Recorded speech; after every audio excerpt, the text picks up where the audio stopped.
Wow, it's a beautiful Monday here. The skies have parted. It gets beautiful, then it gets not beautiful, then it gets beautiful again. But you can always count on eventually it'll get beautiful, right? Well, that's the thing about LA. You know, it's stick around. It's always going to be beautiful if it's not. And also, speaking of beautiful, a friend of ours, Sandra Fenster, she's a psychologist. She wrote us an email the other day, and she said, "And David Lloyd Glover has a beautiful voice." Why, thank you. What was her name again? Sandra Fenster. Sandra Fenster. Okay. She does have a nice voice. She has the same voice as I have on my computer. The voice that says, "You have mail," sounds just like David. Is it him? I don't know. He might. If it was, I would be rich. Moonlighting on the side. I remember when I read an article. Paul Anka wrote the theme song to the Tonight Show. Yeah. $250,000 every year. Every year. Yeah, imagine you just every night that show goes on, he gets a check. It starts off a year with $250,000. And it came to him in an elevator. I saw him talking about it on Larry King. Now I know guys that they start off their day with $250,000, but 2 hours later they owe $10,000. Was that too sure? Yeah, they owe 10 grand. Yeah. All the money's gone. A gambler talking on the phone. He says, "Okay, now you owe me $22,000 from Gilmore Girls." He says, "Right, okay." And I said, "How do you gamble so much money?" He said, I only bet with this book." He said, "Why?" He said, "We don't pay off." See, I don't do that. I do. When I was in the Navy, you don't pay him and you don't pay him. They just gamble. That's it. When I was in the Navy one time, I went to Hickam Air Force Base, and we used to gamble like, all day and all night. And I'd take $80 with me. This is like 58, 59. And I lost 80. And then I shouldn't have done it, but I borrowed. I ended up losing $350. I was physically sick for a week. That was the end. These days, I don't even play the lottery. I'd rather take that $5 and buy a book or spend on a movie. I don't like to live in a fantasy world anyway. Live within your means. I don't know what fun they get. That cigarette drip hanging from the mouth. It's 3 o'clock in the morning. Oh, I mean in Vegas where they get their butts parked in front of a slot machine. And I was working with the Kingston Trio, and the guy who wrote Greenback Dollar, I forgot his name, but he's a chronic gambler. And after he gets finished working, he's come to play blackjack with me, and he put up money and sit there. I was exhausted. I want to go. These eyes are glaring, and he's smoking away. Ecstasy. Remember we were talking about Tom Dooley on the show about a month ago? What is he going to accomplish, Harry, from that? Even if he wins money, he's got a lot of money. So what does he mean? What is this guy feeling? I don't know. Remember we were talking about Tom Dooley about a month ago? Think about it, try it, feel it. Well, I don't know, because I live it's the endorphins, you know. They live in fame. They try to live in the possibility. I'd rather just live within my means. But remember we were talking about Tom Dooley about a month ago, and you said, what did he... yeah, what was he guilty of? Well, I thought about it. Remember, he stabbed her with his knife. That was it. You're right. And got her, Tam Dooley. There he took her life, met her on a mountain, stabbed her with a knife. Remember? Nice guy. Huh? Love affair went there. Yeah, he's a charming individual. She put the knife, she felt the knife coming into her. That takes some type of mindset to stick. Yeah, you can't even think, can't even go there. So, did anybody watch the Grammys last night? I did. Yeah. Yeah, I thought it was the best Grammy Awards for years. They doubled the amount of people. They went for your audience increased. It was a great show, actually, because the performers they had on were the ones you wanted to see. I saw the first hour, and I thought that LL Cool J did a nice job of hosting. He's a good kind of a memory front of her, guy, yeah. like a preacher. He's pretty smooth, yeah. How it all music brings us all together, which it does. You think it should be that way in every award show, right? Yeah, he was a real booster, I think, for the industry. You know, he was great, and also he wasn't all jazzed up. He was wearing a nice tuxedo, a little sport cap. Sport cap. The amazing part is it's really a very tough industry, very vicious industry. It is. Did you see Bonnie Raitt and Alicia Keys singing "Sunday Kind of Love" for Etta James?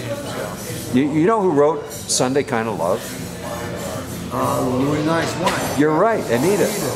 You knew that, yeah. I like the Beach Boys too. when they came together. Yeah, it was too bad they didn't bring Glenn Campbell up on the stage, I mean, because he played with them. Yeah, I saw a special on Glenn Campbell, 60 Minutes. It's amazing. He has his children or his backup band. Oh, they are now, yeah, his current it was children. amazing. He played the Wichita Lineman, finished it, then he started to play it again. Yeah. His daughter has a dad. Yeah, we did that one. Yeah, remember Lee French? She was a weather girl on the Smothers Brothers. She told me she knew Glenn Campbell. And, we were doing a movie together in 1970. She said, Glenn Campbell has the softest hair of anybody. And how did she know? He was very respected musician. I remember hearing about him in record circles. He was on everybody's record. Everybody wanted Glenn Campbell to play on the record. Yeah, he was one of your paintings, right? He did. It's Django Reinhardt. Hangs over his grand piano in Malibu. Really? Oh yeah, yeah. That was a big score, huh? That was a nice sale. Yeah, it was real good. You know, I had heard a statistic that in the last, or what they say, the first 100 years of recorded music, the top 100 songs of all time, Glenn Campbell was on 25 of them. You know, I was just thinking, he has Alzheimer's, he forgets lyrics, but he don't forget notes. No, yeah. It's funny how the brain works, you know. It plays, so he has to remember the notes, the sequence of the notes, the sequence of the chords. Yeah, the muscle memory on that is, you know, not diminished. Well, he didn't forget his lines last night when he did Rhinestone Cowboy. Well, he has a prompter. He has a, they showed that he has a prompter. I like by the time I get to Phoenix. They were also some great songs. And you know, I thought the musicians that did the tribute songs were really good. Yeah, I mean, they really pulled off the numbers. I saw one where they had about 6 guys, 7 guys jamming. Jamming. It looked like everyone was playing their own song. Oh, you mean, was that the Paul McCartney song? I think so. Yeah. Oh, I thought that was fun. I mean, who gets to play with Paul McCartney? Not too often. Is Paul McCartney considered a great musician as well as a... Oh, yeah. He's a spectacular musician. Oh, he's a spectacular Oh, musician. yeah. I know. He's one of the finest pop rock bass players ever. Really? Yeah. Very talented. I mean, he's so talented in all directions. But as a player, he's top notch. You ever see the movie about John Lennon with him? What was it, Nowhere Boy? Nowhere Boy, yeah. It talked about how John Lennon, just about every song he wrote was to his mother. Yeah. Remember he said, "You had me, but I never had you." Oh, and Paul McCartney auditioned to get into John Lennon's band, his skiffle group. He played 20 Flight Rock, you know, the Duane Eddy piece, and played it perfectly. And of course, hey, you're in. I used to like that Duane Eddy song, 40 Miles of Bad Road. Oh, that was a great tune, yeah. Loved Duane Eddy. He was so big in Europe, we don't realize that. You know, there are people over here that, you know, have pretty good careers, but in Europe there are gods like Gene Vincent, Roy Orbison. Yeah, and they Even don't the desert sidemen. them. Even the sidemen over there too. They don't desert them either. Yeah, that's right. Boy, they just stick in there. In a Scandinavian country, I don't know where it was, the Copenhagen or Norway, where they have Jazz Week. Yeah. And every Big deal. corner is a jazz band. Yeah. You walk around the streets, you walk from one corner to the other, you hear two different bands. They're really big into it. And over here in this country, you know, nothing. Nobody. Well, even here in America, the only ones are the performers. Like, you know, a friend of mine, he's a music journalist, and he called me yesterday and he was complaining that he didn't get invited. And he said, why is it that when Whitney Houston dies, everybody talks about her, but they don't ever talk about the people who wrote the songs? And then, obviously, it's because of the glamour. Nobody gives a shit. We do, right? Yeah, well, one of the big guys in jazz... The glamorous people, right? Yeah, well, like Claire Fisher passed away about 2 weeks ago. And he's a great jazz composer, arranger, producer. I mean, he was an everything man. Yeah, but... It's all glamorous celebrities here. You know, think of how many famous doctors have died, scientists died. I want to talk about human beings not getting credit. Here's a brief little anecdote. This guy that was just here from Wisconsin was said, he was kind of heavy. He said people think he looks like Otto Preminger. And I wanted to tell the story, but I thought I'd save it. One time, Preminger, years ago in the early 60s, he goes into Chasen's and Hitchcock and all the other people would be sitting the same spot every day. So he walks up to Hitchcock. Hitchcock's eating his soup, and Preminger says, "Hitch, I got a part for you in my next movie." He says, "I want you to play God." He says, "Well, do you want to?" And he goes like this, "I'm bored already." That's my joke. That's your Hitchcock story. That's my anecdote. And you're going to stick to it. I won't call it a joke. I'll just call it a remembering anecdote. Well, you know, from looking through the camera, as I am back here, the people can't see me. What you have on, Harry, it makes you look like a priest. Well, he has a very spiritual side. Yeah, he's got the blue sash, you know, he's got the clerical collar. Remember what the guy said in Mean Street, it's not the physical pain that gets to, it's the spiritual pain. I was speaking with you know, somebody at my house was talking about how, I said, Amy, my daughter said, the series got sold on the air, and how parents complain that their children don't acknowledge their presence or their importance. I said, are you kidding? Think of the Virgin Mary. Think of what she had, whatever. Look what she created.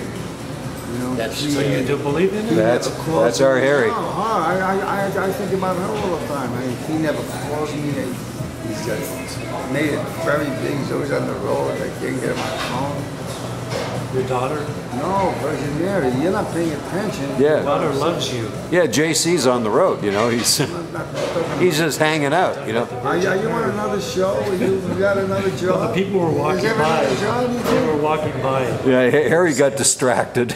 I heard your story and I understood about, you know, but we look at the Catholic Church, they give a lot of credence to the Virgin Mary, right?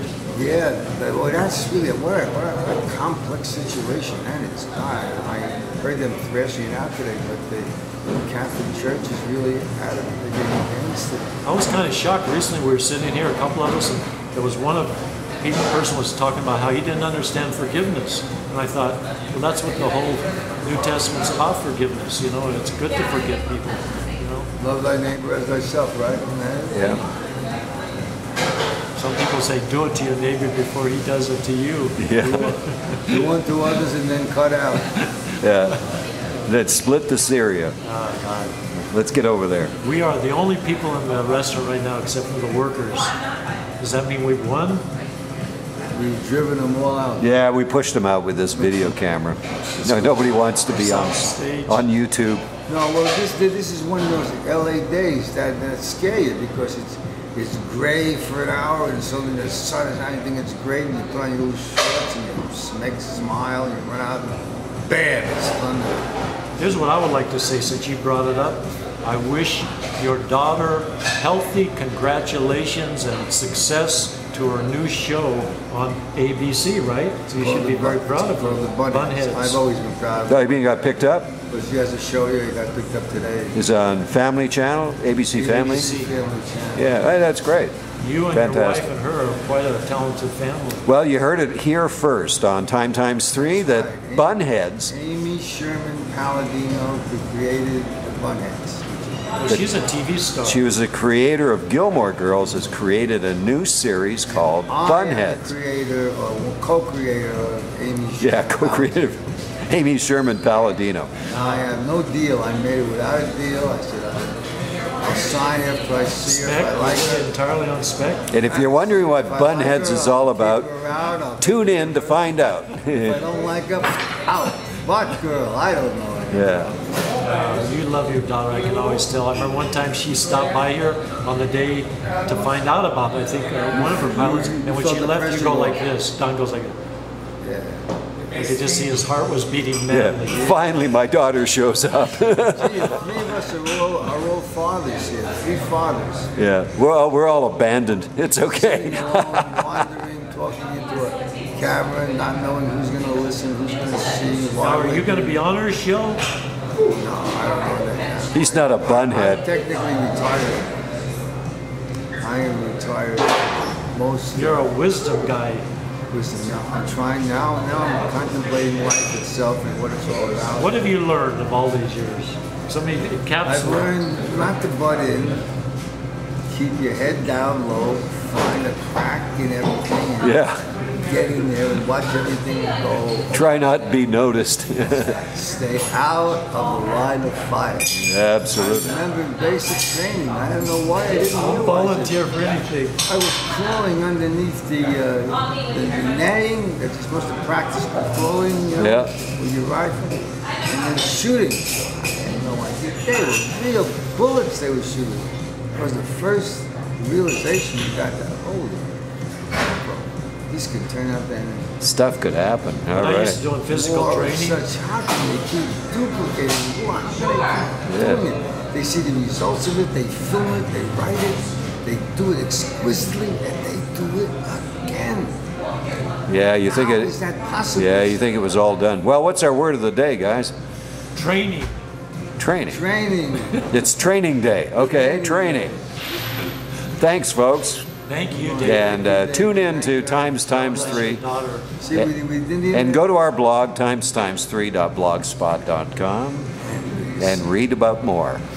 Read about more what you couldn't understand here.